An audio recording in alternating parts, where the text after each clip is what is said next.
কেমন লাগছে? এখানে ঋতু হাজির আছে। এবার বলুন ঋতুদি কি মনে হচ্ছে আজকে মদনদার পাশে দাঁড়িয়ে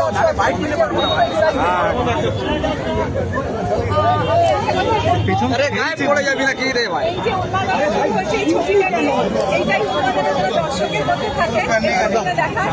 এবং আমরা যে আজকে পরিশ্রম করলাম আর মদনদা মানে স্টুড লাইক আ স্টোন আমাদের পাশে, আমাদের একদম রকের মতো আমাদের পাশে থেকেছেন। উনি এই ছবিটাকে সত্যি উনি বিশ্বাস করেছেন বলেই থেকেছেন, কারণ এরকম একটা সাবজেক্ট আমি খুব সচরাচর আমরা পাইনি এর মধ্যে।